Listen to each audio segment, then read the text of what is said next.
ಒಂದು ಡಾನ್ಸ್ ಮಾಡುವಾಗಲೂ ಸಹ there is so much of variation ಇರುತ್ತಪ್ಪ. ಒಂದು ಜೆಂಟಲ್ಮ್ಯಾನ್ ಮಾಡೋದೇ ಬೇರೆ ಥರ ಇರುತ್ತೆ, ಅದೇ ಒಂದು ಸ್ತ್ರೀ ವೇಷ ಅಂತ ಹೇಳಲ್ಲ, ಸ್ತ್ರೀ ಮಾಡೋದೇ ಬೇರೆ ಥರ ಇರುತ್ತೆ.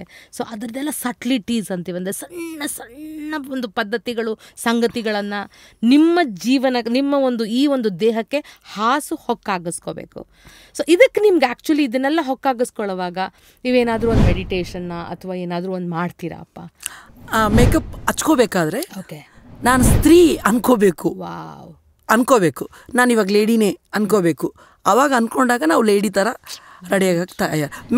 ಮೇಕಪ್ಗೆ ನಮಸ್ಕಾರ ಮಾಡಿ, ದೇವರೇ ಒಳ್ಳೇದು ಮಾಡು, ಗುರುಭ್ಯೋ ನಮಃ, ಗುರುಗಳೇ ಒಳ್ಳೇದು ಮಾಡಿರಿ, ನನಗೆ ಆಶೀರ್ವಾದ ಮಾಡಿರಿ, ನನಗೆ ಟೈಮ್ ಇದ್ದರೆ ಕಾಲ್ಗೂ ಮಾಡ್ತೀನಿ, ನಾನು ಶೋಗೆ ಹೋಗ್ತಾ ಇದ್ದೀನಿ ಅಂತೇಳಿ. ಯಾಕಂದ್ರೆ ನಾನು ಒಂದು ತುತ್ತೂಟ ಮಾಡಿದ್ರೆ ನಾನು ಎಲ್ಲೆದಿಗಿ ಪ್ರತಿಯೊಂದು ವಿಚಾರಗೂ ನಾನು ಬ್ಯುಸಿ ಇದ್ರೂ ಅವ್ರು ಕಾಲ್ ಮಾಡ್ತಾರೆ.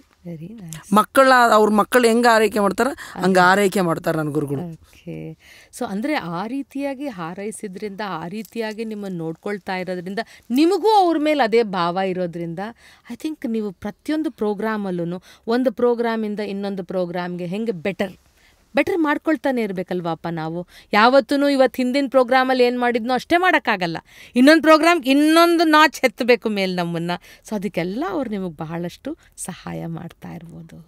ನಿಮ್ಮ ಫೋಟೋಸ್ ನೋಡ್ತಾ ಇದ್ರೆ ಬಸವರಾಜ್, ಪಿಕ್ಚರ್ ಪರ್ಫೆಕ್ಟ್. ಯಾರಿಗೂ ಇದು ಅವ್ರು ಬಸವರಾಜ್ ಬಲ್ಕುಂದಿ ಅಂತ ಗೊತ್ತಾಗಲ್ಲ, ಮಯೂರಿ ಬಲ್ಕುಂದಿ ಅಂತ ಗೊತ್ತಾಗ್ಬೋದೇನೋ ಅನಿಸುತ್ತೆ. ಯಾವ ರೀತಿಯಾಗಿ ಈ ಒಂದು ಪಿಕ್ಚರ್ ಪರ್ಫೆಕ್ಟ್ ಅಂದರೆ ಹೆಣ್ಣಲ್ಲ ಅಂತ ಅನ್ಸೋಕ್ಕೆ ಸಾಧ್ಯ ಇಲ್ಲ. ಹೇಗೆ ಈ ಗೆಟಪ್ ನೀವು ತೊಗೊಂಡು ಬರ್ತೀರಾ? ನಿಮಗೆ ನೀವೇ ಸೆಲ್ಫ್ ಮೇಕಪ್ ಮಾಡ್ಕೊಳ್ತೀರಾ ಅಥವಾ ಮೇಕಪ್ ಯಾರಾದರೂ ಮಾಡ್ತಾರಾ? 1 ಟೈಮ್ 2 ಟೈಮ್ಸ್ 3 4 5 ಟೈಮ್ಸ್ 10 ಟೈಮ್ಸ್ ಒಳಗಡೆ ಅಂದ್ಕೊಳ್ಳಿ ಮೇಕಪ್. ಓಕೆ, 2000 ಕಾರ್ಯಕ್ರಮದಲ್ಲಿ 10 ಟೈಮ್ಸ್ ಮಾತ್ರ ಮೇಕಪ್ ಮ್ಯಾನು, ಇನ್ನು ಪೂರ್ತಿ 90 ಟೈಮ್ಸ್ ಮಾತ್ರ ನಾನೇ ಫುಲ್.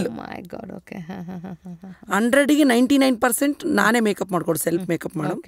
ಡ್ರೆಸ್ ಬಗ್ಗೆ ಆಗಲಿ, ಜ್ಯುವೆಲರಿ ಬಗ್ಗೆ ಆಗಲಿ, ನನ್ನ ಶ್ರೀಮತಿ ನನ್ನ ಮಡದಿ ಅವ್ರಿಗೂ ಇದು ಹಾಕ್ಕೊಂಡ್ರೆ ಚೆನ್ನಾಗಿರುತ್ತೆ ಕಾಂಬಿನೇಷನ್. ನನ್ನ ಕಲರ್ ಹಾಕ್ಕೊಂಡು ಬೇಜಾರಾಗಿರುತ್ತೆ. ಡ್ರೆಸ್ ಕಾಂಬಿನೇಷನ್, ನನ್ನ ಹೆಂಡತಿ ಹೆಸರು ಪ್ರತೀಕ್ಷಾ, ಮಗನ ಹೆಸರು ಅರ್ಜುನ್, ಮಗಳ ಹೆಸರು ಪೌರ್ಣಮಿ. ನನ್ನ ಇದು ಕುಟುಂಬ, ನಾವು ಮನೇಲಿ ಇರೋದು ಇಷ್ಟು ಜನ. ನನ್ನ ಹೆಂಡತಿ ಕಾಸ್ಟ್ಯೂಮ್ಸ್ ಕಲರ್ ಕಾಂಬಿನೇಷನ್ ಮಾಡೋದು.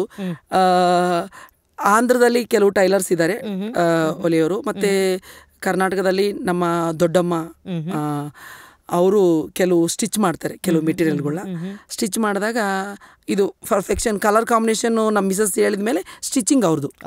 ವರ್ಕ್ ಒಬ್ರದೇ ಇರಲ್ಲ, ನಂದು ಇರುತ್ತೆ, ನಮ್ಮ ಮಿಸಸ್ದು ಇರ್ತದೆ, ದೊಡ್ಡಮ್ಮನದ್ದು ಇರ್ತೈತೆ, ಇನ್ನೊಂದು ಟೈಲರ್ದು ಇರ್ತೈತೆ.